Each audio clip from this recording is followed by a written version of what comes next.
5th श्लोक इस question का आंसर है कि भागवतम श्रीला व्यासदेव ने क्यों नहीं सुनाई, सुखदेव गोस्वामी ने क्यों सुनाई होगा? क्योंकि सुखदेव गोस्वामी को किसने सुनाई भागवतम? सुखदेव गोस्वामी के पिता कौन थे? श्रीला व्यासदेव। और व्यासदेव तो स्वयं भगवान के शक्तिवेश अवतार है। फिर भी भागवतम परीक्षित महाराज, जबकि ऑडियंस में व्यासदेव खुद बैठे हुए हैं, तो सुखदेव गोस्वामी क्यों सुना रहे हैं, व्यासदेव क्यों नहीं सुना रहे? मतलब ये तो बहुत एक इम्पॉर्टेंट क्वेश्चन है और बहुत इसमें बहुत गहरा सिद्धांत है।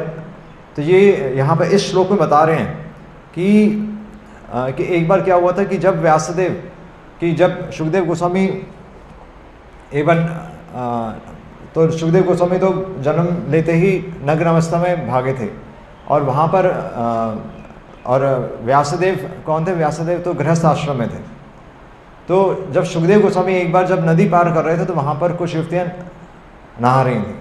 तो सुखदेव गोस्वामी जब नहर को पार कर गए तो उन स्त्रियों ने अपना शरीर नहीं ढका और उनको कोई फर्क नहीं पड़ा। जबकि उनका पीछा करते करते जब व्यासदेव उस नदी को पार किया तो व्यासदेव तो बल्कि अपने परिपक्व अवस्था में ही थे, वो तो वृद्ध थे और सब व्यासदेव को जानते ही थे और वो भी मुक्त जीव थे। फिर भी स्त्रियों ने अपना शरीर ढक लिया और व्यासदेव पूछ रहे हैं कि भाई कि मैं तो बल्कि वृद्ध हूँ और अभी तुम्हारे सामने सुखदेव गोस्वामी निकले हैं और वो तो युवावस्था में है और उन्होंने कपड़े भी नहीं पहने, तुमने तब भी अपना शरीर नहीं ढका, और मैं जब निकल रहा हूँ इतना वृद्ध वो कह रहे हैं कि मैं इतना वृद्ध हूँ और फिर भी तुम मुझसे अपना शरीर क्यों, मतलब उनकी जिज्ञासा थी कि तुमने अपना शरीर मुझसे क्यों ढका। तो इसका उत्तर यहाँ पर तो आचार्य लिख रहे हैं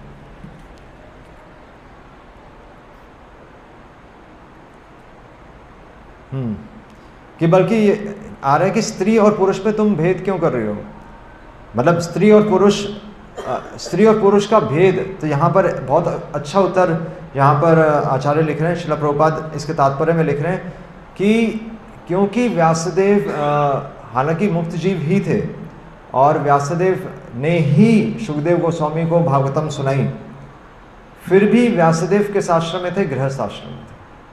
और क्योंकि वो गृहस्थ आश्रम का किरदार निभा रहे थे, एक रोल प्ले कर रहे थे गृहस्थ आश्रम का। और अगर कोई गृहस्थ आश्रम का रोल भी प्ले करता है, अगर वो मुक्त जीव भी है, अगर वो थोड़े से गृहस्थ आश्रम के संपर्क में आ चुका है, तो यानी कि उसको भेद करना ही पड़ेगा स्त्री और पुरुष में। जबकि सुखदेव गोस्वामी नैष्ठिक ब्रह्मचारी थे, तो इसलिए उनकी दृष्टि में लेश मात्र भी भोग की इच्छा नहीं थी, इसलिए स्त्रियों ने उनके सामने अपना शरीर नहीं ढका। और व्यासदेव क्योंकि वो एक गृहस्थ आश्रम में अपना रोल प्ले कर रहे थे, हालांकि वो मुक्त जीवी थे, फिर भी लिख रहे हैं कि क्योंकि वो उस गृहस्थ आश्रम में थे, इसलिए व्यासदेव भागवतम के वक्ता नहीं है, सुखदेव गोस्वामी भागवतम के वक्ता हैं। क्योंकि कल को कोई भी प्रश्न उठा सकता था कि आप तो आपने पूरा जीवन जी लिया, अब आप सबको भागवतम सुना रहे हो। तो भागवतम का मैसेज इतना प्योर है कि जहाँ पर लेश मात्र एक छोटा सा अगर कोई पॉसिबिलिटी भी है, मतलब ऐसा नहीं कि कुछ था उनके मन में, पर अगर जहाँ पर अगर कोई पॉसिबिलिटी भी है अपने स्वार्थ की, तो उसको भी भागवतम हटा रही है। इतना प्योर है, निर्मत मत्सरा नाम, ये परम हंसों के लिए वो ज्ञान है, इतना प्योर नॉलेज है ये। तो ये शुरुआत में ही आ रहा है। इसलिए भागवतम व्यासदेव ने क्यों नहीं सुनाई?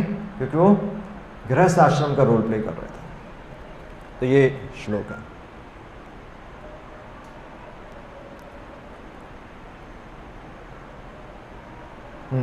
तो नेक्स्ट श्लोक है, कथम अलक्षितः पौरैः संप्राप्तः कुरु जांगलान उन्मत्त मूक जड़वत विचरन जग सहाय, विचरन गज सहव्य। तो ये छठा श्लोक है। और यहाँ पर इस श्लोक में भी बहुत अच्छा सिद्धांत है, कथम अलक्षितः। कथम मतलब पूछ रहे हैं कि कैसे, किस प्रकार अलक्षितः, हम किस प्रकार तो पौरह्य मतलब एक साधारण व्यक्ति किस प्रकार तो एक साधारण व्यक्ति किस प्रकार साधु को पहचान सकता है, साधु को पहचानने का क्या तरीका है। तो ये श्लोक है,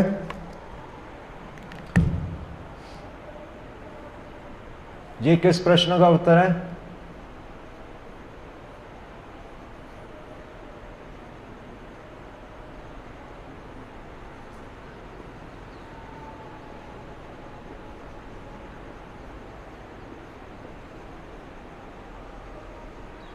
साधु की पहचान क्या है? तो साधु की पहचान क्या है?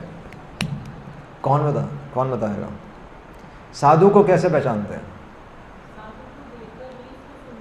हाँ, आंसर तो प्रभुपाद लिख रहे हैं कि सिंपल आंसर है, पर कभी हमने सोचा नहीं होगा कि साधु को कभी भी देखा नहीं जाता कि वो साधु लग रहा है।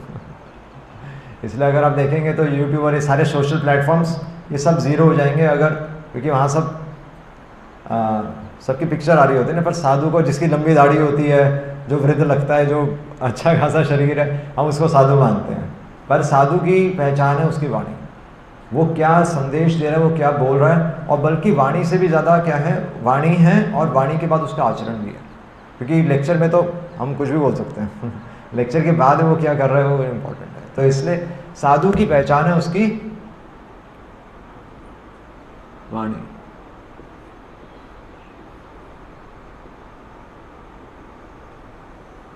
इसका आंसर क्या था?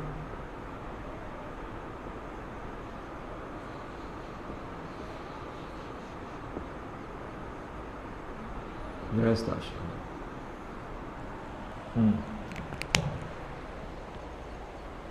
तो ये बहुत इम्पोर्टेंट।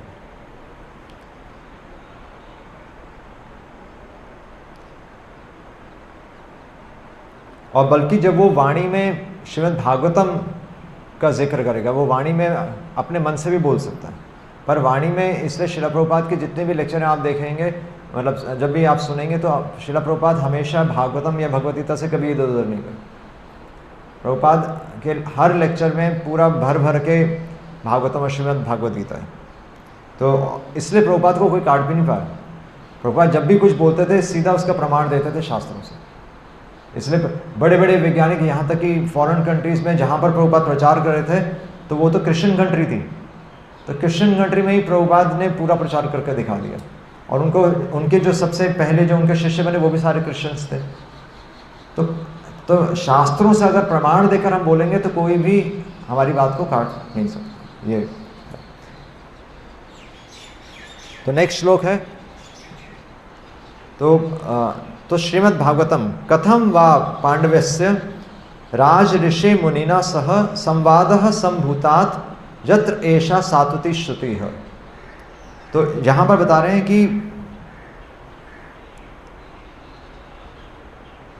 कि ऐसा कैसे हो गया कि परीक्षित महाराज के बारे में कह रहे हैं कि जो पांडुकुल में जो परीक्षित महाराज हुए थे, तो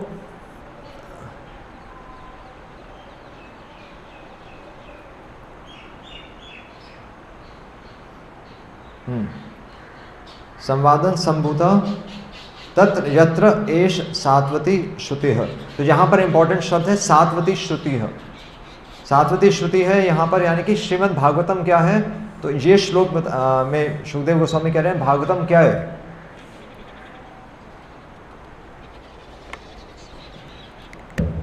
श्रीमद् भागवतम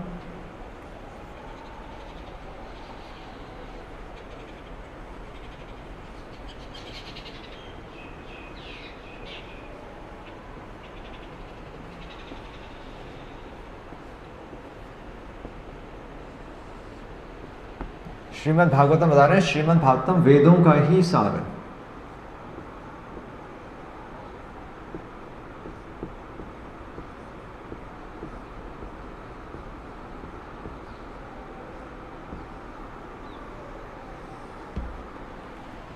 इसलिए अपने अंत समय में परीक्षित महाराज, जो कि पूरी पृथ्वी के राजा ही थे, तो अपने अंत समय में उन्होंने भागवत का ही श्रवण किया, है ना। तो वेदों में भी, वेदों का जो मतलब हमें वेदों को हम प्रमाण मानते हैं, वैसे कहीं पर भी आप जाएंगे वेदों को प्रमाण मानते हैं, पर वेदों का भी सार जो है वो श्रीमद् भागवतम है।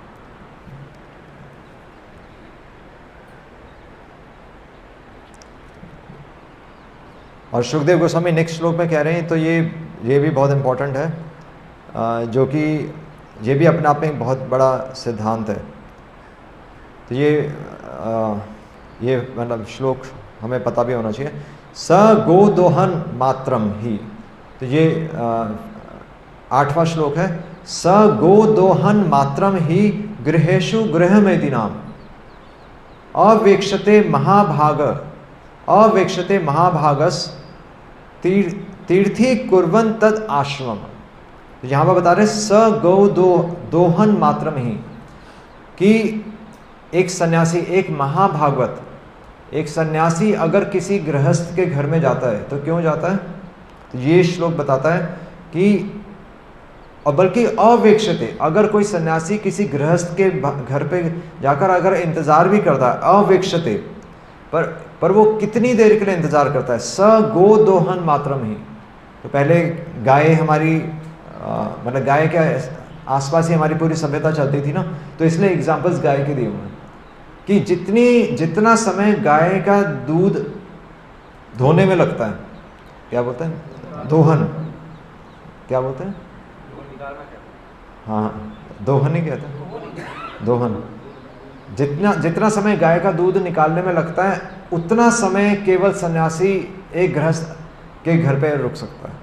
और वो भी क्यों रुकता है, तो वो बता रहे हैं वो भी इसलिए रुकता है ताकि उनका ज्ञान वर्धन करने के लिए, उनको आध्यात्मिक ज्ञान देने के लिए।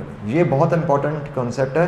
स गो दोहन मात्रमी गृहेषु गृहमेदिनाम, एक साधारण जो गृहस्थ होते हैं तो उनके जीवन में बल्कि प्रकाश लाने के लिए, ऐसा नहीं कि वो अपने लिए जाता है, अपने लिए जाता है तो केवल इतनी देर के लिए जाता है जितनी देर में गाय का दूध निकाल के वो उनको दे दे, और उतनी देर में भी वो उनका बेनिफिट कर जाता है। कैसे, ज्ञान देकर। तो ये बहुत अच्छा है। अवेक्षते महाभाग, इसको बोलते हैं महाभाग, भागवत उत्तम, जो सबसे श्रेष्ठ भक्त होते हैं। और कह रहे हैं तीर्थी कुर्वन, उस जगह को वो ज्ञान देकर तीर्थ बना देता है। अच्छा है ना, बदले में क्या देगा, वो ज्ञान दे रहे हैं, उनसे वो अपने जीवन यापन के लिए थोड़ा सा जितना चाहिए उतना ले लेगा और बदले में उनको ज्ञान देगा। ये सिद्धांत, इससे हम पहचान सकते हैं, जैसे कहते हैं ना कोई मांगने के लिए हमें देना चाहिए नहीं देना चाहिए, काफ़ी लोग पूछते हैं, या मतलब पूरी लाइफ में हम इसको फॉलो कर सकते हैं। तो अगर कोई हमें ज्ञान नहीं दे रहा तो फिर ये यानी कि उसका कोई बेनिफिट नहीं है। और बल्कि कोई सन्यासी बनकर अगर कोई भिक्षा मांगने जा रहा है, उल्टा भी है, अगर कोई सन्यासी, अगर हम भी सोचे कि हम वृंदावन चले जाएंगे और वहाँ पर भिक्षा मांग के जीवन जी लेंगे, नहीं, पर आपको ज्ञान देना पड़ेगा। आपको पता होना चाहिए, आपको नॉलेज होनी चाहिए, तब आप घर से बाहर निकल सकते हैं। आपको पता होना चाहिए कृष्ण कौन है, तभी तो आप उनको कुछ दे पाएंगे। नहीं तो फिर हम कर्म अनुबंधन, नहीं तो कर्मों के चक्कर में। ये बहुत अच्छा है। तो ये 8वां श्लोक है।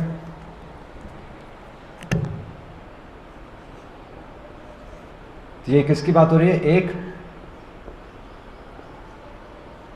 आदर्श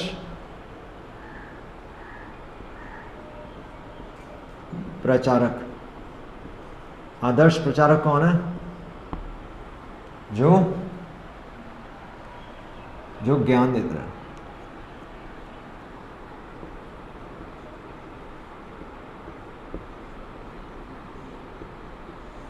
और केवल उतने ही समय के लिए वो गृहस्थ के पास रुकेगा।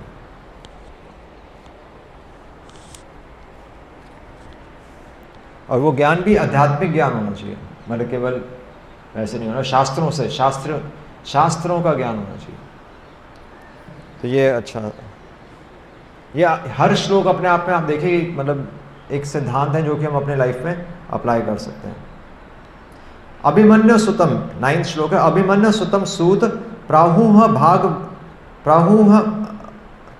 भागवत उत्तम तस्य जन्म महाश्चर्यम कर्माणि च गृहणी नः। तो तो यहाँ पर ये जो आ रहा है, तो इसमें यहाँ पर परीक्षित महाराज के बारे में कह रहे हैं। अभिमन्यु सुतम, अभिमन्यु सुतम कौन है? अभिमन्यु का पुत्र कौन था? परीक्षित महाराज। तो अभिमन्यु सुतम के बारे में कह रहे हैं। प्राहुः, अभिमन्यु के पुत्र यानी कि परीक्षित महाराज को प्राहुः मतलब कहा गया है। क्या कहा गया? भागवत उत्तम। तो परीक्षित महाराज को भागवत उत्तम क्यों बोला गया है? मतलब परीक्षित महाराज को, अभी बात किसकी हो रही थी?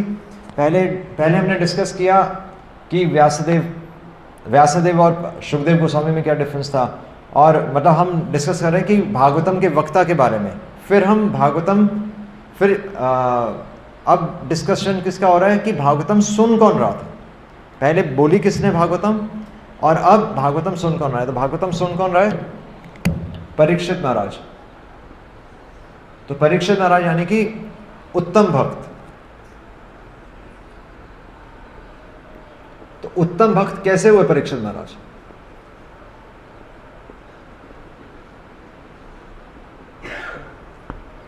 परीक्षित महाराज कौन थे?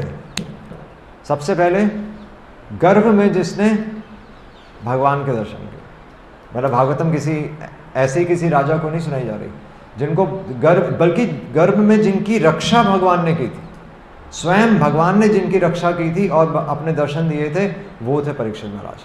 और बल्कि अपने जीवन में उन्होंने क्या किया?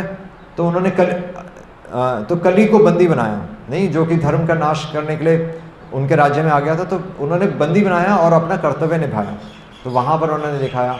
और बल्कि जब तो यहाँ पर श्रील प्रभुपाद लिख रहे हैं कि जब उनके अंत समय है, जब बल्कि वो ऐसे भी पता चलता है कि वो उत्तम भक्त के, क्योंकि उनको अपनी मृत्यु का पहले पता चल चुका था। तो अगर किसी को अपनी मृत्यु को पहले पता चल जाए तो वो सौभाग्यशाली, क्योंकि फिर वो प्लान कर सकता है। तो वैसे एक साधारण व्यक्ति प्लान करेगा कि मैं वर्ल्ड टूर लगा लूँ नहीं, सारा जितने पैसे कमाए हैं थोड़ा घूम तो लें। पर परीक्षित महाराज को पता था कि वो उत्तम भागवत थे, भागवत उत्तम। और भागवत उत्तम जानता है कि जीवन का लक्ष्य क्या है, वो नेक्स्ट श्लोक में आएगा। जीवन का लक्ष्य है दूसरों का कल्याण। वो अपने बारे में भी नहीं सोच रहे, एक्चुअली वो अपने बारे में सोचकर भागवतम नहीं सुन रहे, उनको तो भगवान के दर्शन ही हो गए। वो दूसरों के कल्याण के लिए अपना जीवन, अपना बचा हुआ जीवन भी दूसरों के कल्याण के लिए लगा। ये भागवत उत्तम होता है। मृत्यु के समय भी वो दूसरों के बारे में सोच रहे हैं। तो इसलिए परीक्षित महाराज, इसलिए नेक्स्ट श्लोक में आ रहा है। तो ये तो हमें पता है कि उन्होंने कि भगवान ने स्वयं उनकी रक्षा की थी।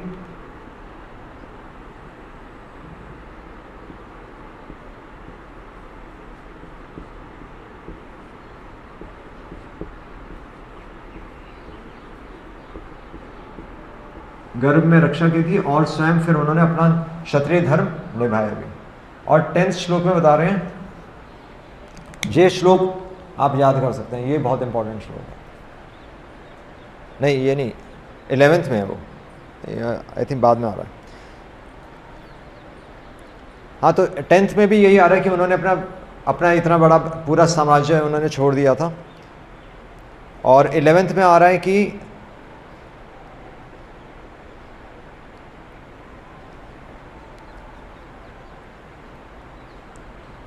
इलेवेंथ में भी आ रहा है कि वो इतने बड़े राजा थे कि उनके शत्रु भी उनके आगे अपना सर झुकाते थे।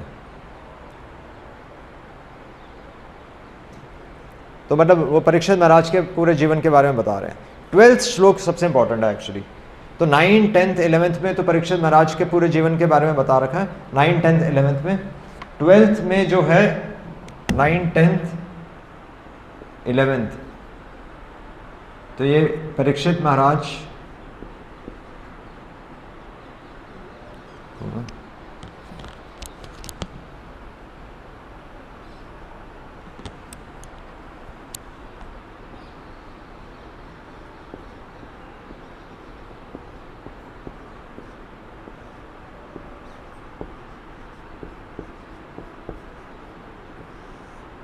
परीक्षित महाराज के जीवन के बारे में बता रखा है। और 12th श्लोक है जो कि आप याद कर सकते हैं। ये यहाँ पर बता रहे हैं कि उन्होंने भागवत कथा क्यों श्रवण की, उन्होंने क्यों भागवत कथा श्रवण की। तो 12th श्लोक में बता रहे हैं, शिवाय लोकस्य भवाय भूतये, शिवाय, शिवाय लोकस्य, लोकस्य मतलब जन के साधारण लोगों के लिए, लोकस्य मतलब लोगों के लिए, शिवाय मतलब उनके कल्याण के लिए। शिवाय लोकस्य भवाय भूतये, और भवाय मतलब कि वो फ्लरिश करें, भवाय भूते उनकी आध्यात्मिक प्रगति के लिए,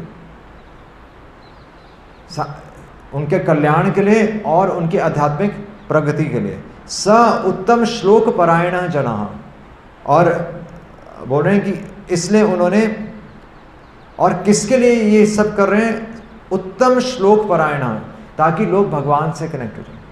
अपने से कनेक्ट नहीं कर रहे, वो दूसरों का कल्याण कैसे कर रहे हैं, भगवान से उनको कनेक्ट कर रहे हैं। तो अपने लिए नहीं सोच रहे, हम भागवत अपने लिए सुनते हैं, और अपने लिए सुनते हैं हम तो भागवत, और दूसरों के लिए सुन रहे हैं। वो सोच रहे हैं कि मेरे जीवन से दूसरों का कल्याण हो जाए। जीवंती ना आत्म अर्थम असौ, तो कह रहे हैं कि जीवंती, जीवंती मतलब अगर जीना भी चाहिए, ना आत्म अर्थ हो, अपने लिए नहीं जीना चाहिए। ये बहुत अच्छा श्लोक है। जीवंती ना आत्म अर्थम असौ पराश्रयम, और they do not live for any selfish interest, और जीवंती ना आत्म अर्थम असौ पराश्रयम मुमोच निर्विद्य कुतः कलेवरम, और कह रहे हैं कि तो और जबकि परीक्षित महाराज मतलब एक राजा होते हुए भी ऐश्वर्य से मुक्त थे, और इस प्रकार वो कह रहे हैं कि इस प्रकार उन्होंने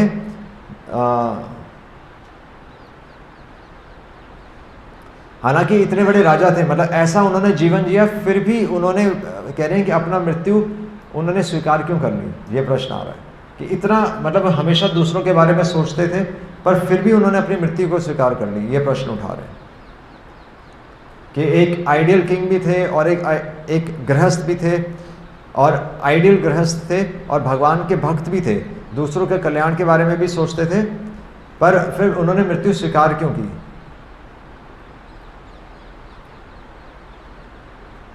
ऐसे राज्य, बल्कि ऐसा उनका राज्य था कि उस राज्य में किसी को, कोई प्रजा को किसी भी प्रकार का डिस्टर्बेंस भी नहीं होती थी।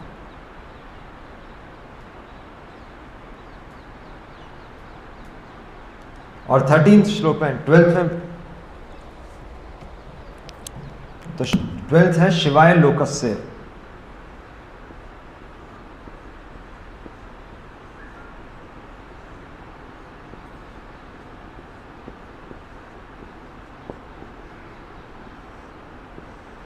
ये इंपॉर्टेंट कि उनका जीवन दूसरों के कल्याण के लिए था। और 13 श्लोक है, ये भी बहुत इंपॉर्टेंट है, लास्ट श्लोक जो हम आज कवर करेंगे। 13 श्लोक भी बहुत इंपॉर्टेंट है। तो 13 श्लोक में आ रहा है, तत्व सर्वम ना समाचक्ष पृष्ठो यद इह किंचन मन्ये त्वाम विषय वाचाम स्नातम अन्यत्र छंदाम साथ। तो यहां पर बता रहे हैं कि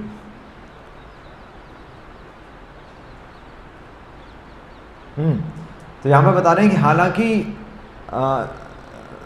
तो सुखदेव गोस्वामी के लिए कह रहे हैं। तो सुखदेव गोस्वामी तो यहाँ पर शिला प्रभुपाद तात्पर्य में लिख रहे हैं कि अंतर है, यहाँ पर अंतर बताया गया है कि जो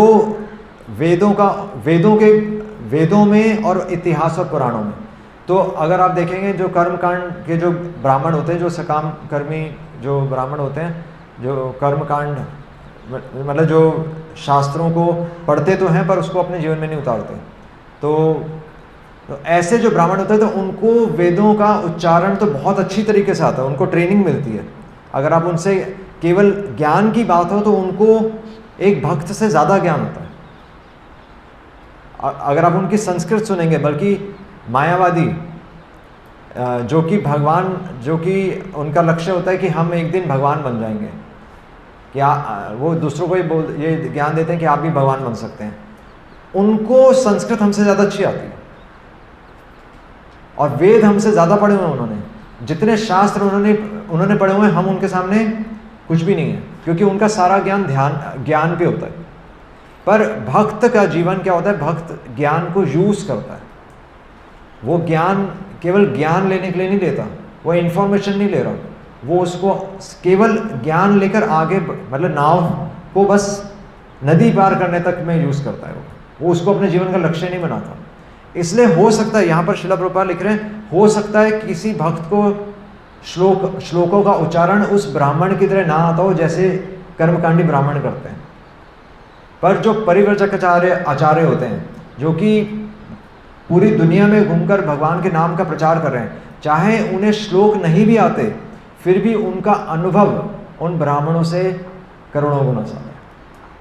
इसलिए हमारे जीवन का लक्ष्य ब्राह्मण बनना नहीं है। ब्राह्मण मतलब तथाकथित ब्राह्मण, वैसे तो ब्राह्मण शब्द तो मतलब ब्रह्मति जानाति, जो वास्तव में जो भगवान को जानता है वो ब्राह्मण है।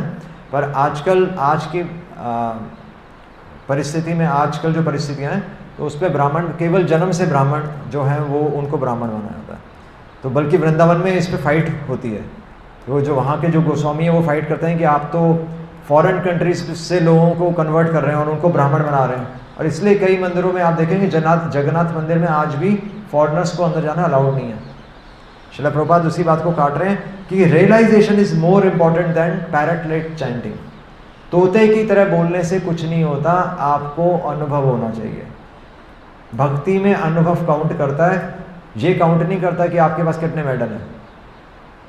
ये बहुत इंपॉर्टेंट कंसेप्ट है। और बाहर निकलेंगे तो आपको यही सब नज़र आएगा। क्या नज़र आएगा? अरे उसको तो वो यज्ञ कर रहा है, उसने लंबी शिखा रखी हुई है। कई जटाधारी होते हैं, पूरा जोड़ा जोड़ा बना कर रखते हैं। कई नागा बाबा होते हैं, उन्होंने कभी कुछ जीवन में कुछ खाया नहीं होता। कई कोई सिद्धियाँ दिखा देंगे। पूरी दुनिया इसमें मतलब इससे जो डाइवर्टेड है। तो ये श्लोक ये बताता है कि तो यहाँ पर आचार्य यही लिख रहे हैं कि अनुभव ज़्यादा इम्पोर्टेंट है केवल शुष्क ज्ञान से। तो ये इसलिए यहाँ पर 13 श्लोक है कि अनुभव होना चाहिए।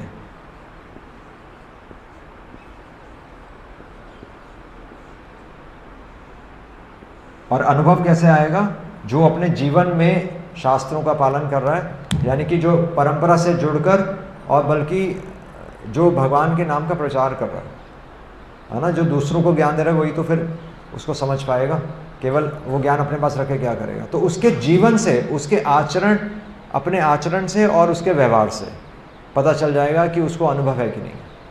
बल्कि कैसे, एक और तरीका है कि वो किसी भी परिस्थिति में डिस्टर्ब नहीं होगा। तो ये मतलब ये बहुत इंपॉर्टेंट मैसेजेस हैं। तो ये अलग अलग श्लोक हैं, ये आप घर पे जाकर पढ़िएगा तो आपको पूरा डिटेल में। सबके पास, जिसके पास बुक्स नहीं है तो वो आप बुक्स आप परचेज कर लीजिए, है ना। बुक्स तो पूरा जीवन हमें जीनी है, ये तो पूरी भागवतम होनी चाहिए हर भक्त के पास। ठीक है, तो ये ब्राह्मण एक सकाम जो कर्मकांडी ब्राह्मण है और जो परिव्रजक आचार्य होते हैं, उनमें डिफरेंस है। हरे कृष्णा कृष्णा कृष्णा हरे हरे, हरे राम राम राम हरे हरे। श्री प्रभुपाद की जय। कोई प्रश्न किसी का?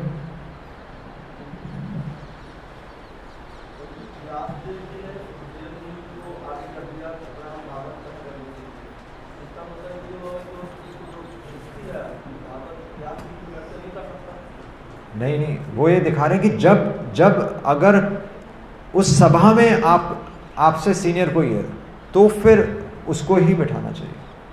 वो अगर सुखदेव गोस्वामी नहीं होते तब तो वो खुद बोल ही सकते थे, वो तो खुद ही ज्ञान दे रहे हैं। पर उनको पता था कि सुखदेव गोस्वामी तो नैष्ठिक ब्रह्मचारी हैं, और नैष्ठिक ब्रह्मचारी वही कह रहे हैं कि उन्होंने क्योंकि उस पोजीशन को एक्सेप्ट किया था, तो इसलिए उन्होंने सुखदेव गोस्वामी को ही बिठाया होगा। सारे ऋषि मुनियों ने, बल्कि पूरी दुनिया का मुंह बंद करने के लिए उल्टा भी वो लिखे, प्रभुपाद लिख रहे हैं कि वो भी मुक्त जीव है ही, वो भगवान के शक्ति विश अवतार है। हाँ, तो वो तो सवाल ही पैदा नहीं होता। पर वो ये कह रहे हैं कि क्योंकि उन्होंने आश्रम वो एक्सेप्ट किया था, इसलिए उन्होंने सुखदेव गोस्वामी को ऊपर बिठाया। इसलिए जब कंपैरिजन होगा तो हमेशा जो नैष्ठिक ब्रह्मचारी है तो वही मतलब ऊपर बैठेगा। ये इसका मैसेज।